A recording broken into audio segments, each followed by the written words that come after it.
Hey everybody, welcome back to Kill by Daylight. Now that the Let's Learn series has come to a close, at least until the next chapter, whatever that may be, chapter 19. Who knows, the teasers they've been teasing. I wanted to make a tier list.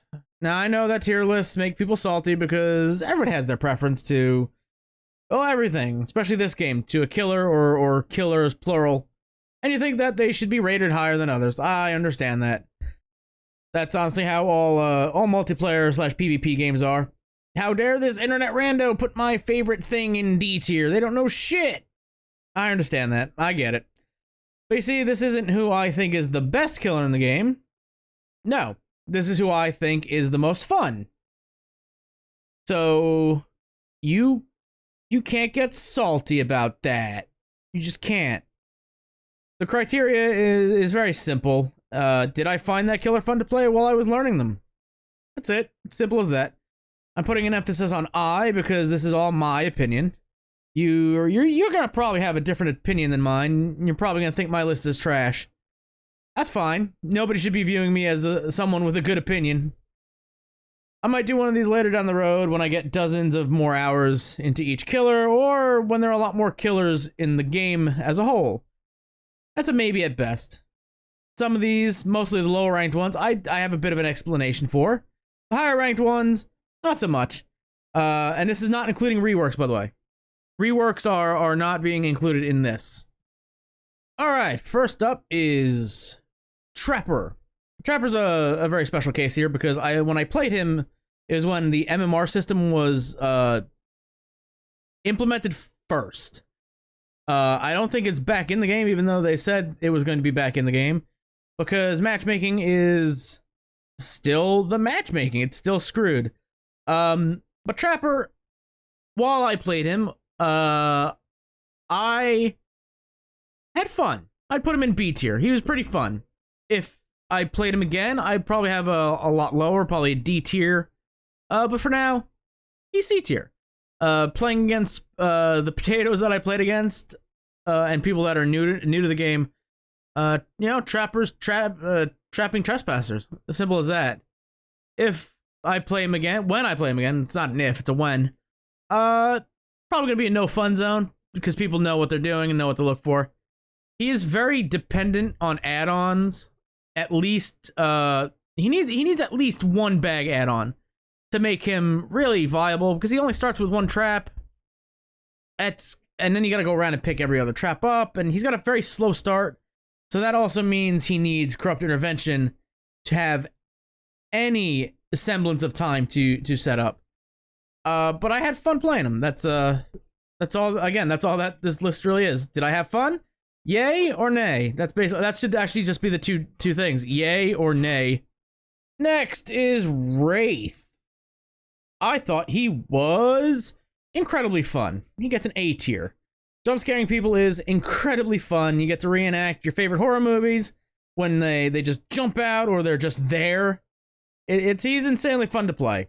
He has insane movement potential, plus the silence or the muffled bell means you get map presence and you can grab people off of gens, and that's just fun. That's really fun to me. So I had a blast playing him. I'm sure when he comes up in the next series, I'll have a blast again. But for now, A tier. Next is old Billy Bob. Big old hillbilly. I'm gonna put him in C. It's a C tier. And obviously this is before the nerf. I haven't played him since then. He gets a C tier for a very special reason, and that's because he was the first killer I actually played first. That was redundant. But he was who I picked first. Why did I do that? I don't remember. I don't even know if I gave an excuse why. But before this channel was even a thing, my first Dead by Daylight video was Hillbilly. Me playing Hillbilly. That was the first Let's Learn. And I didn't know what I was doing. I had zero map knowledge, zero game knowledge as a whole. DS? What is that? I just used him as an M1 killer, so maybe he'll be one of the first ones in the in the next series. But for now, C tier. Next is Nurse. I had fun. She has a very steep learning curve. Flat Flannel is a must for, I'm gonna say, more than a half dozen games, more than a handful, because it's gonna take time to really get used to that. Like, the one tooltip was like, oh, when her fist is closed, that's how you know you hit max range. That's only on the first blink. On the second blink, you're just flying blind. So it's she's got a learning curves, like I said. She is the slowest killer so far, at least. She's got no map pressure outside of blinking to the location, in which she gets a massive brain freeze after reaching said destination. And for some reason, she is the buggiest killer in the game. Every new update introduces new nerfs bugs. I don't even know if they fixed the one bug where she couldn't blink into a certain section of Midwich. That was just a thing for the longest time. I'm not sure if they ever fixed it. Which also leads me to my second point. She's the jankiest killer in the game. You need perfect precision when blinking in between jungle gyms and buildings. It was that Ormond game where I went to blink on bottom floor, but I was a little too high on the aim, and I blinked to the top. So she requires finesse and learning. But successful blink attacks are one of the most satisfying things in the game. And if you were able to hit a successful double blink attack, that is euphoria.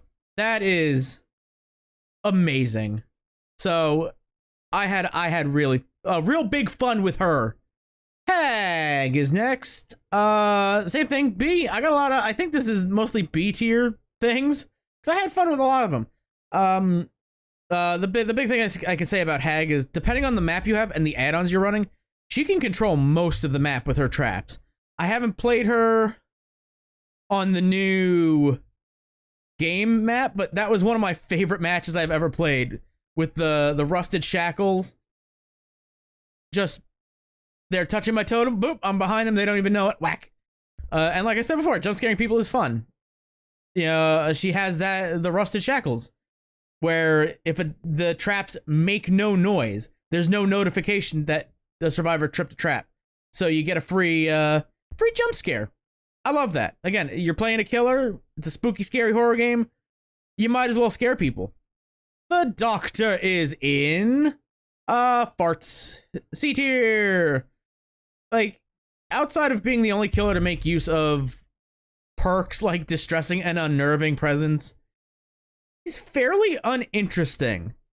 I saw what he was before, where you had to actually stance switch, basically. That's not good. That didn't look fun to play. But he, as he is right now, he's pretty uninteresting. You shock people, you stop a loop, you smack them. That's it. He's really good at stalling the game, especially on smaller maps. Like, if you can control the 3-gen, you can dictate where your 3-gen is, the game's not going to end. The game is just not going to end for you. If you're a survivor, the game's not going to end. If you're playing against a doctor who knows what he's doing. It's just not. He's going to lock down the game for a while. That's really the only thing I can say positive about him.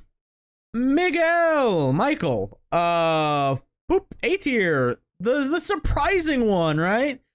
I dreaded playing him for the longest time, and it turns out he's one of the more fun killers to play. A good, and I guess I should say fun game, depends on how fast you can get out of tier 1. So basically that means he almost needs corrupt to make it easier to tier up, and he is very map dependent. Corn blindness is a thing. Every killer suffers from corn blindness, especially the wee ones. But Michael especially, since he has to stalk through corn, no pun intended, it's a little hard.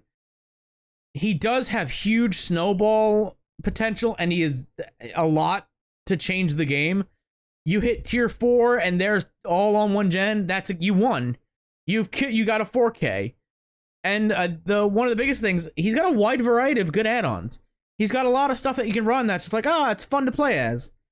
And that's like the biggest thing I could say. Like, if you have a wide variety of things that make you fun, I'm going to be more inclined to play you. Next is Huntress. We have a very bad history together. Boop, she never got a Let's Learn.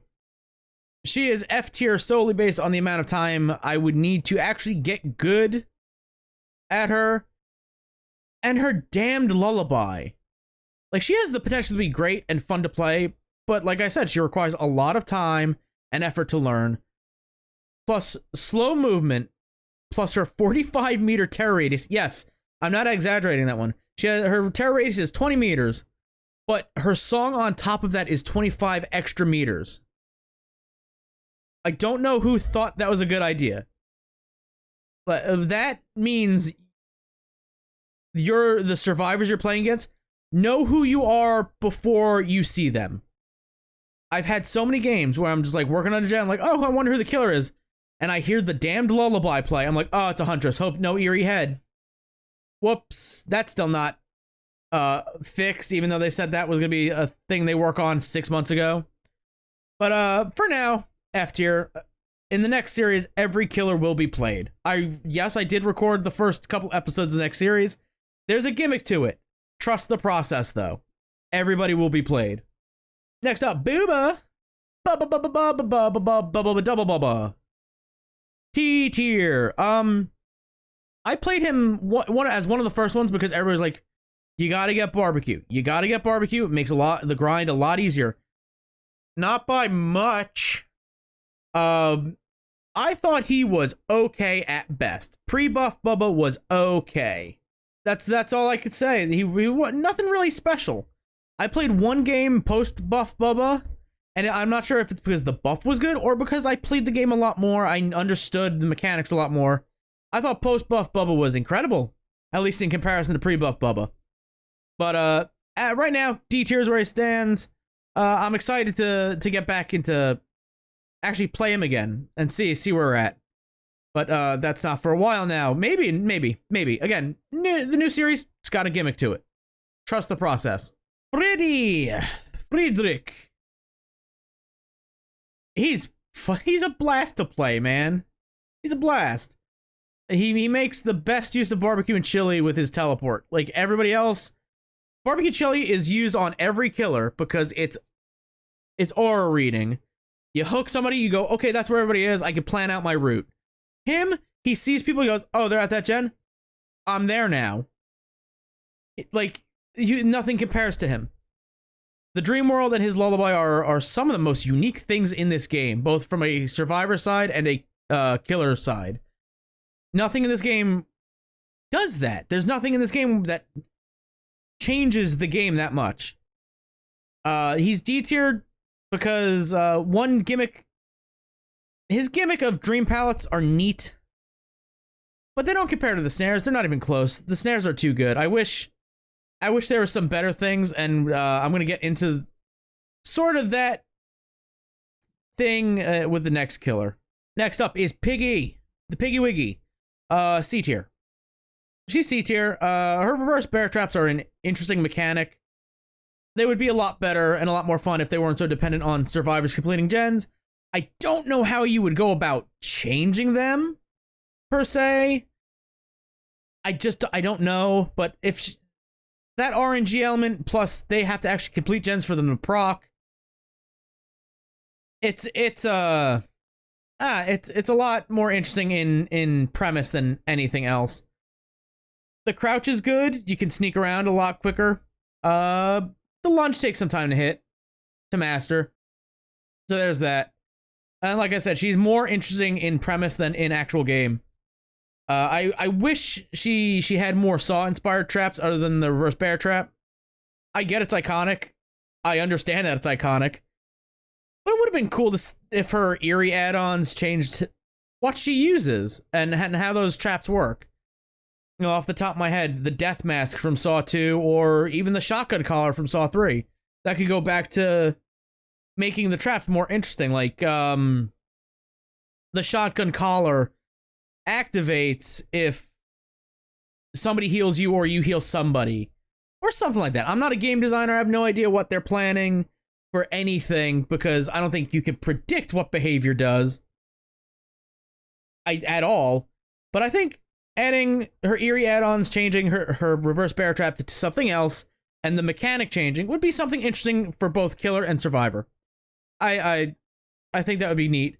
I would love a normal no pig head Amanda skin, or at the very least a Saw 2 Amanda skin, and a John Kramer skin, but not a Hoffman skin. He was not a true disciple of Jigsaw. Also, I still have the biggest crush on Shawnee Smith, the actress who plays Amanda. So, Amanda is bae. Amanda is bae. Love you, Shawnee. Next! Gassy the Clown. Fart noise because he throws fart gas that can cut off loops. That's it.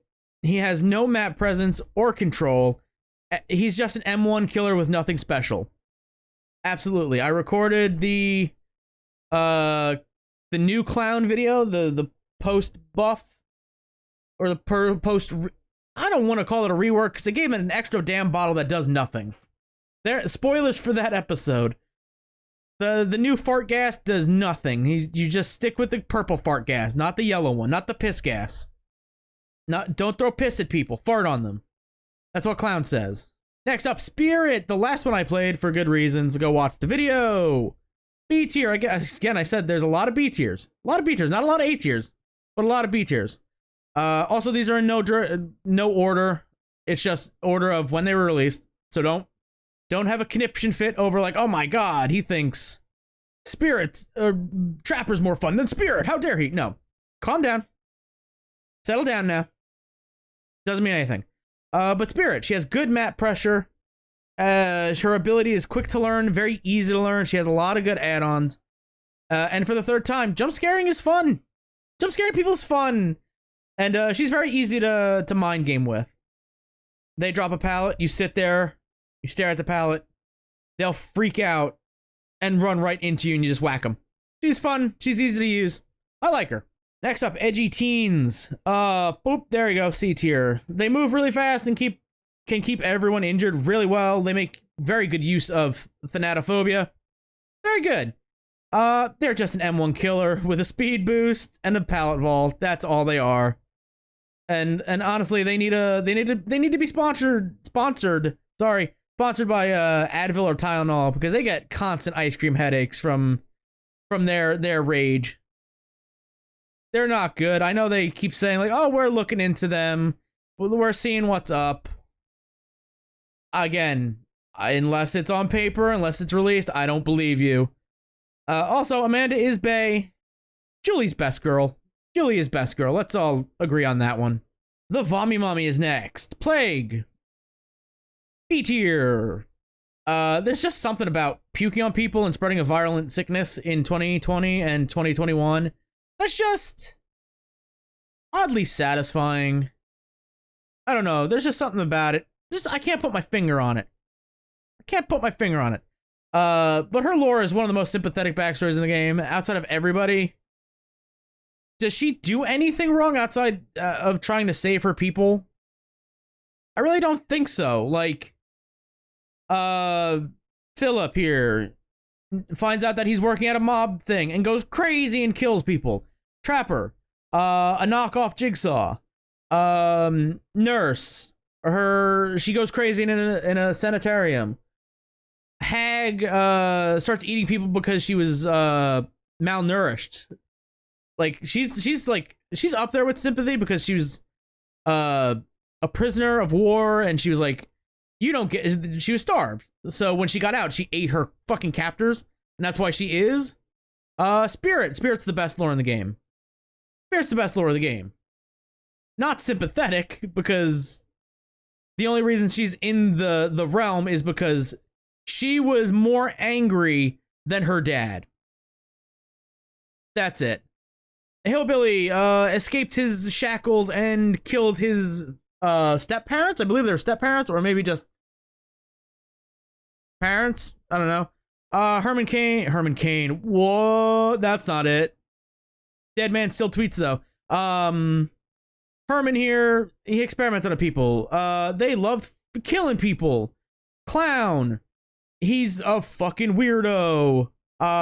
You know, Onis and Deathslinger, like, everybody, I guess twins would be, like, the next sympathetic one because they weren't, they're pacifists, let's say, in their backstories. Like, she tried to help and give people faith in the plague, and then her toe fell off, and she died. Oops. And I guess we'll finish this saga. Amanda is bae, Julie is the best girl, and Dearest is waifu. Let's say that. Do with that information what you will, though. Ghostface! I got a lot to say about you, Ghostface. He's good. He's fun to play. Why is he C tier? The reveal mechanic needs an overhaul. Downed and hooked survivors should not break you out of Shroud. They should not be able to do that. And he needs an add-on rework. The only good add-ons he gets are the cooldown ones. Lowering Night Shroud's cooldown to 20 seconds lets you change all of his add-ons, and you wouldn't piss anybody off. Definitely you wouldn't. But that's it. If the reveal mechanic wasn't complete garbo, Night Shroud's cooldown was less, and he had a good variety of fun add-ons, I'm just saying, that could be the future we look at. But for now, well, I wouldn't say that. I would say high A, maybe S, maybe high B, mid A, verge of S. But right now, C tier. Everybody's favorite demo boy. Boop. He's got good mind games with the shred fake. As soon as they see the flower open up, they zigzag and you're running forward, so they lose pace and you still gain pace. You just fake it. Fake until you make it, or until you break it. Good portal placement makes him the best late game or 3-gen killer, in my opinion. That's if you place your portals correctly and in good places, you're gonna stop people easily. He would be A tier, but he has a limited supply of portals, unlike Freddy and Hag. I don't get that. I also don't get that, like, oh, Pig can carry 4 face masks, reverse bear traps, which are more cumbersome than bear traps. Trapper only gets 1 to start. Also, Trapper gets bag to carry more, but Pig don't. Come on now, come on, man. Also, he's just making portals. I feel like he has, what, 6? I feel like he should have at least 10, like Freddy and Hag. Like, I think that's fair. His best add-on is a common, and everything else is just niche. So there's that. Also, he's a very screamy boy. He might be A tier if he uses indoor voice. He's very screamy. Very screamy. Next, Oni farts. He's in F tier based on bad experience. I was gonna do a Let's Learn with him, but that first match I had was a full 4 squad of clicky clicky, and it was on the game. That's not great first time experience. His Demon Dash is difficult to learn, at least control wise. Again, him, Huntress, Bubba, Billy, they will be played eventually again, and I will probably have a better time. So there's that. Deathslinger, farts. He point gun, he fire gun. Sometimes he hit, sometimes he miss. That's it. He's slow. He has no map pressure. Unlike Huntress, he has a range limit. He's not great. Much like Demo and Huntress, though, it doesn't matter if you hit your first shot or miss. The entire Survivor team will know who you're playing. He's not very good. Pyramid Head. I wonder where the guy who got me into the game will go. Oops. He's got Clown's loop control with Demo's ability fake and Deathslinger's range. Like, he's god tier, let's face it. The best thing to come out of Silent Hill since Silent Hill 3 as well. Unless Konami actually want to do something with that license again, that'd be great. But for real, he would be S tier if the Survivor was James Sunderland. I understand wanting to get a piece of all 3 games. And technically 4 with the Legion costume of Robbie. Well, Robbie was 3 primarily, but he showed up in 4 as well. I get that, but come on, James Sunderland's iconic. with Pyramid Head. Pyramid Head is his boogeyman and only his. And he would be God tier if the survivor was James Sunderland and the map was the Streets of Silent Hill. Also, you'd be Super Saiyan Ultra Instinct God tier if the survivor was James Sunderland and the map was Streets of Silent Hill and they didn't nerf his thickness. What the hell, behavior? You're giving Jane and Kate their jiggle back. Give Pyramid Head his thickness back. Thanks. Light. No. A tier. Who knew cocaine-fueled pinball wizard would be fun? I didn't think it. All the the PTB footage looked like shit. But the most satisfying thing in this game is bouncing from one object to another, running and downing a survivor with lethal rush. It's super satisfying. Super satisfying. And he's super fun to play. Plus, he's got like the most diverse set of add-ons of any killer. So that's why he's A tier. May notice the twins are here. Boop. F tier, because I didn't do a Let's Learn of them. I don't even have them unlocked. I didn't buy them because their chapter was the buggiest chapter in all of history. It stopped me from playing the game for 4 months because it wouldn't work properly on anything. And there's still residual bugs from that chapter. Absolute insanity. I don't know how they get away with that shit. The PTB should be an actual place where you gather opinions and stats and you go, okay, this didn't work. There's a bug here. Let's fix it before full release. Nope, PTB is just to get people hyped about the next chapter, and it's disgraceful. Let's get to the big question of the episode. Who do I main, or who is my top 5? Top 5. Pyramid Head, obviously. I'll say Hag. Hag is fun. I like Hag. Wraith. Wraith is super fun. The Demo Boy, absolutely fun. And the last one, Clown. No, I'm not joking. Pre-rework Clown was the killer I played the most, I think. Like, is he dirt simple and uninteresting? Oh, hell yeah. But is he good? Oh, hell no. But people don't expect a good clown. And I was a pretty good clown. And spoilers for the clown rework video, I'm still a pretty good clown. I guess on the flip side, who do I think needs a buff or a change? Ghostface definitely needs a change. Everything I mentioned. Pig, same thing. Less RNG furrow traps is the big thing. Carry more traps. More variety in traps as well. That'd be sweet. Trapper, the brown bag should be a base kit thing. He should just be able to carry 2 traps at a time from base and start with 2 traps. And the last one, Huntress. Huntress needs a change. I would make it so her lullaby can only be heard while you're inside her terror radius and not when you're halfway across the map. That would be neat. Also, a reticle would be nice, just something that lets me know where I'm aiming, but it's not necessary. I would be able to get used to it just by feel. The lullaby thing is the big thing. That's the tier list. Obviously, I finagled it, but it looks like a giant E. Oh my god. Markiplier confirmed for chapter. Oh, fucking, that's a stupid joke. That'll do it for now. A lot is planned for the future. A lot is planned for the future. But for now, I want to thank you for watching. If you enjoyed what you witnessed, hook that like button, more the subscribe button, bing bong that bell, and until next time, goodbye.